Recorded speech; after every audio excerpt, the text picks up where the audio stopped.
Hi friends, నేను మీ వెంకటేశ్వర రెడ్డి. మరి ఈ వీడియోలో 8th class new syllabus base చేసుకొని ఫిజికల్ సైన్స్ 5th లెసన్ ధ్వని సౌండ్, మరి ఈ టాపిక్ను బేస్ చేసుకొని ఆల్రెడీ టెక్స్ట్ బుక్ కంటెంట్ క్లియర్గా ఎక్స్ప్లెనేషన్ ఇచ్చాము.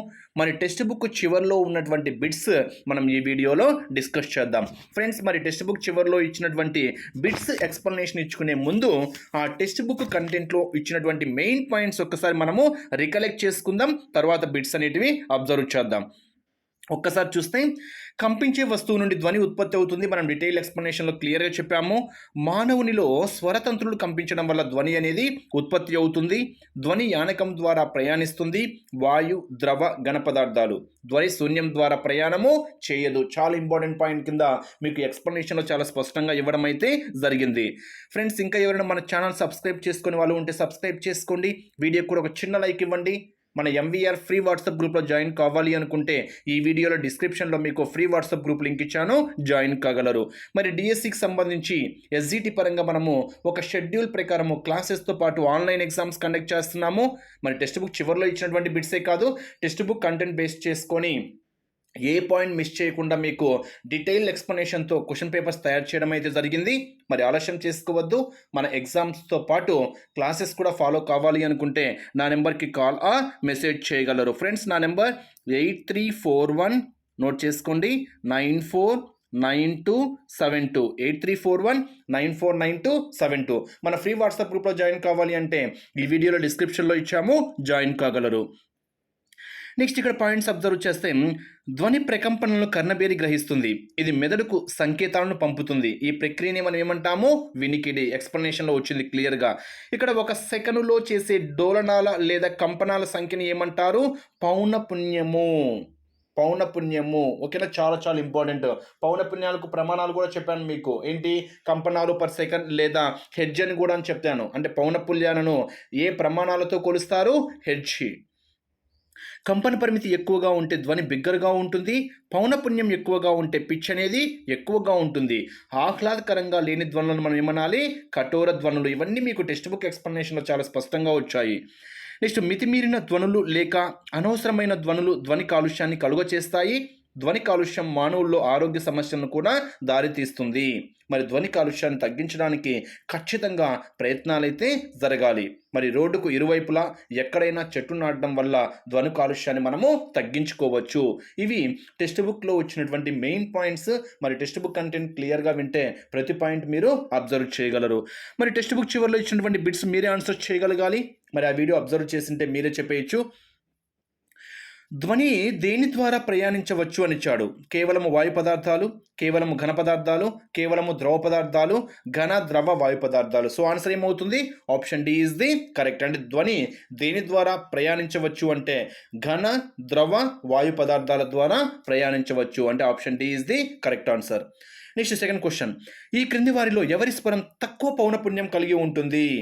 ఎవరి స్వరం తక్కువ పౌనపున్యం కలిగి ఉంటుంది? సో ఆన్సర్ ఏమవుతుంది? ఆప్షన్ బి, బాలుడు. ఇక్కడ ఆప్షన్స్ని బేస్ చేసుకొని ఎవరి స్వరం తక్కువ పౌనపున్యాన్ని కలిగి ఉంటుంది అంటే బాలుడు. నెక్స్ట్ ఇక్కడ ట్రూ ఆర్ ఫాల్స్లు ఇచ్చాడు. ఒక్కసారి మనము కంటెంట్ విన్నర్ కాబట్టి మీరు జస్ట్ టిక్ వేయండి. శబ్దము శూన్యం ద్వారా ప్రయాణం చేయలేదు అంటుడు. ఎస్, ఓకేనా, శబ్దం శూన్యం ద్వారా ప్రయాణం చేయలేదు. అవును, కరెక్టే. కంపించే వస్తువు ఒక సెకండ్లో చేసే డోలనాల సంఖ్యను డోలనావర్తనకారం అంటారు. కాదు, ఓకేనా. కంపించే వస్తువు ఒక సెకండ్లో చేసే డోలనాల సంఖ్యను మనం ఏమంటాము? ఇందాక మీకు చెప్పాను, పౌనపున్యం డెఫినేషన్ మీరు క్లియర్గా అబ్జర్వ్ చేసింటే ఒక సెకండ్లో చేసే డోలనాలు లేదా కంపనాల సంఖ్యను ఏమంటారు? పౌనపున్యం అంటారు. దానికి హెడ్జ్ అనేటువంటి పౌనపున్య ప్రమాణాలతో కొలుస్తారు అని చెప్పాను. ఓకేనా. అంటే ఇక్కడ మనకు అదేమవుతుంది? ఫాల్స్ స్టేట్మెంట్ అనమాట. కంపన పరిమితి ఎక్కువగా ఉంటే ధ్వని బలహీనంగా ఉంటుంది అని ఇచ్చాడు. కాదు, ఓకేనా. అంటే కంపన పరిమితి ఎక్కువగా ఉంటే ధ్వని కూడా ఎక్కువగా ఉంటుంది. అంటే ఇక్కడ బలహీనంగా ఇచ్చాడు కాబట్టి అది మనకు ఫాల్స్ స్టేట్మెంట్గా చెప్పుకోవచ్చు. నెక్స్ట్, మానవుడి చెవి శ్రవ్య అవధి 20 హెడ్జెస్ నుండి 20,000 హెడ్జెస్ వరకు ఉంటుంది. ఎస్, చాలా చాలా హైలైట్ చేసి మరీ చెప్పాను మీకు. 20 హెడ్జెస్ కన్నా తక్కువ ఉంటే వినలేము. దాని గురించి డీటెయిల్ ఎక్స్ప్లెనేషన్ వీడియోలో చాలా స్పష్టంగా చెప్పాను. ఓకేనా. ఎగ్జామ్ పాయింట్ ఆఫ్ వ్యూ కూడా అడగచ్చు. మానవ చెవి శ్రవ్య అవధిని గుర్తించండి అంటాడు. శ్రవ్య అవధిని గుర్తించండి. చాలా చాలా ఇంపార్టెంట్ పాయింట్గా మీరు దీన్ని హైలైట్ చేసుకోవాలి. నెక్స్ట్, కంపన పౌనపున్యం తక్కువ ఉంటే ఎక్కువ కీచుదనం ఉంటుంది. ఇక్కడ మీరు హైలైట్ చేసుకోండి. కంపన పౌనపున్యము తక్కువగా ఉంటే ఎక్కువ కీచుదనం ఉంటుంది. ట్రూనా? నో, ఇది కూడా మనకేమవుతుంది? ఫాల్స్ స్టేట్మెంటే. నెక్స్ట్, అనవసరమైన లేదా ఆహ్లాదకరంగా లేని ధ్వనులను సంగీతం అంటారు. ఇది కూడా ఏమవుతుంది?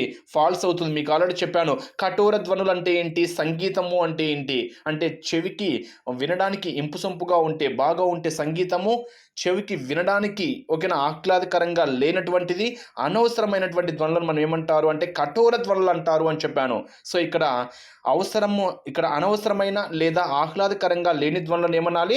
కఠోర ధ్వనులు అనాలి. సో ఇది కూడా మనకి ఏమవుతుంది? ఫాల్స్ అనమాట. ధ్వని కాలుష్యం పాక్షిక వినికిడి లోపాన్ని కలిగిస్తుంది. ఎస్, ఇది కూడా మనకు ట్రూ స్టేట్మెంట్గా చెప్పుకోవచ్చు. ఇవి true or false. Exam point of వ్యూలో ఇవే స్టేట్మెంట్స్ ఇచ్చి ఈ క్రింది వానిలో సరి అయినవి సరికానివి గుర్తించండి అని అడగడానికి ఛాన్సెస్ అయితే ఉంటుంది. సో ప్రతి పాయింట్ మీరు హైలైట్ చేసుకోవాలి.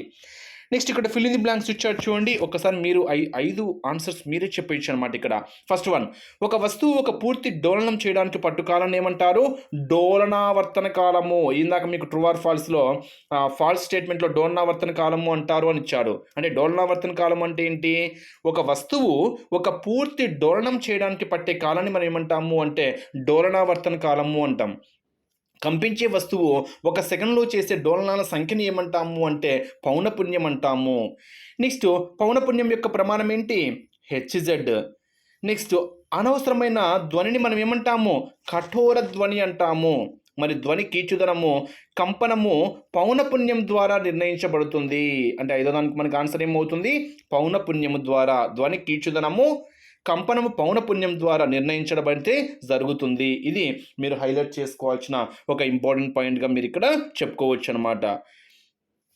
నెక్స్ట్, ఇక్కడ కొన్ని పాయింట్స్ ఇచ్చాడు, ఒక్కసారి మనం అబ్జర్వ్ చేద్దాం. 5th క్వశ్చన్ ఒక్కసారి చూడండి. ఒక లోలకం 4 సెకండ్లలో 40 కంపనాలు చేస్తుంది. దాని డోలనావర్తన కాలాన్ని పౌనపున్యాన్ని తెలపండి అని ఇచ్చాడు. సో ఇక్కడ మీకు ఎగ్జామ్ పాయింట్ ఆఫ్ వ్యూ అడగచ్చు. ఓకేనా? డోలనావర్తన కాలం ఎంత, పౌనపున్యాన్ని ఎంత ఈజీగా అడగడానికి ఛాన్స్ ఉంటుంది. అంటే ఫ్రీక్వెన్సీ పరంగా చెప్పాము అనుకోండి. మరి ఫ్రీక్వెన్సీ పరంగా అంటేనే మనకు ఫార్ములా ఏంటి? Number of vibrations by time taken. Number of vibration అంటే కంపనాల సంఖ్య బై ఏమవుతుంది? టైం టేకెన్ అవుతుంది. సో కంపనాలు సంఖ్యను బేస్ చేసుకొని టైం ఏ యూనిట్స్లో ఉండాలి? సెకండ్స్ యూనిట్లోనే ఉండాలి. కాబట్టి పౌనపున్యం ఏమవుతుంది? 40/4 ఏమవుతుంది? 40/4 దట్ ఈజ్ ఈక్వల్ ఎంత? 10 కాబట్టి సో మనకు 10 హెర్ట్జ్ అనేది పౌనపున్యం అవుతుంది. అంటే ఇక్కడ మీరు హైలైట్ చేసుకోవాల్సింది పౌనపున్యము అంటే మనకి ఇక్కడ కంపనాల సంఖ్య బై కాలము. అంటే కంపనాల సంఖ్య 40 బై కాలము. టైం ఎంత అక్కడ? 4 సెకండ్స్ కాబట్టి 40/4 ఎంత? 10. అంటే ఆన్సర్ ఏమవుతుంది? 10 హెర్ట్జ్ అవుతుంది. నెక్స్ట్, డోలనావర్తన కాలాన్ని అడిగాడు. మరి డోలనావర్తన కాలము అంటేనే మనకు అర్థం ఏంటి? రివర్స్ దానికి. ఓకేనా? రివర్స్ అంటే ఏంటి? 4 సెకండ్స్ బై 40. 4/40. 4/40 ఎంత? 1/10. 1/10 అంటే ఎంత? 0.1 సెకండ్. 0.1 సెకండ్. అంటే 5th దానికి ఆన్సర్ ఏమవుతుంది? డోలనావర్తన కాలం అంటేనేమో 4/40 చేయండి, 0.1 సెకండ్ వస్తుంది. పౌనపున్యము అంటేనేమో 40/4 10 హెర్ట్జ్. ఇవి వీటి యొక్క ఆన్సర్స్. నెక్స్ట్ 6th ఇంకో బిట్ ఇచ్చారు చూడండి. ఒక దోమ ఒక సెకండ్ కాలంలో తన రెక్కలను 500 సార్లు కంపింప చేయడం వలన దాని నుండి ధ్వని ఉత్పత్తి అవుతుంది. ఈ కంపనాల డోలనావర్తన కాలం ఎంత అని ఇచ్చాడు. Simple question. 1 సెకండ్ కాలంలో అని ఇచ్చాడు కాబట్టి సో మనకు ఇందాక 4 సెకండ్ల పరంగా ఇచ్చాడు కాబట్టి 4/40 చేశాను. 4/40 చేశాను. దేనికి? 4/40 డోలనావర్తన కాలం పరంగా. ఇక్కడ 1 సెకండ్ కాలంలో దట్ ఈస్ 1 ఎన్నిసార్లు? 500 సార్లు. అంటే 1/500. మరి 1/500 అంటే ఎంత మనకు? సింప్లిఫై చేసామనుకోండి ఎంత వస్తుంది? 0.002. 0.002 యూనిట్స్ ఏమవుతాయి? సెకండ్స్. అంటే 6th దానికి ఆన్సర్ ఏమవుతుంది అంటే 1/500 సెకండ్స్. దాన్ని సింప్లిఫై చేస్తే 0.002 సెకండ్స్గా మనం ఆన్సర్ చెప్పుకోవచ్చు. నెక్స్ట్ 7th ఒక్కసారి మనం అబ్జర్వ్ చేస్తే ఈ క్రింది వాయిద్యాల్లో ఏ భాగం కంపించే ధ్వని ఉత్పత్తి చేస్తుందో గుర్తించండి. మీకు ఆల్రెడీ క్లియర్గా చెప్పాను.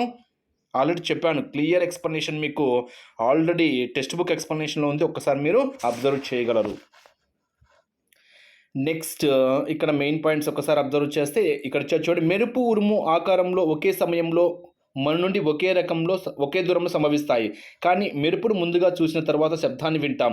అలా ఎందుకు జరుగుతుంది అని ఇచ్చాడు. అంటే ఏంటి, ధ్వని కంటే మెరుపు అనేది వేగంగా ప్రయాణిస్తుంది. అంటే ఇక్కడ ఏమని ఇచ్చాడంటే, మెరుపును ముందుగా చూసిన తర్వాత శబ్దాన్ని వింటాం. అంటే మెరుపు చూసిన తర్వాతనే మనకు శబ్దం వినిపిస్తుంది. దానికల మెయిన్ రీజన్ ఏంటి అంటే, ధ్వని కంటే మెరుపు వేగంగా ప్రయాణిస్తుంది కాబట్టి ముందు మనము మెరుపును చూస్తాము. మెరుపు ముందుగా చూసిన తరువాత శబ్దాన్ని వినడం అయితే జరుగుతుంది. ఇది మీకు ఈ పాయింట్ యొక్క ఎక్స్ప్లెనేషన్గా చెప్పుకోవచ్చు. ఇవి టెక్స్ట్ బుక్లో ఇచ్చినటువంటి బిట్స్ ఫ్రెండ్స్. ఇక్కడ మీకు తెలుసు అని ఒక పాయింట్ ఇచ్చాడు, ఏంటో మీరు ఒక్కసారి అబ్జర్వ్ చేయండి. ఎస్, ఇది మనకు టెక్స్ట్ బుక్లో చివరిలో ఇచ్చినటువంటి బిట్స్.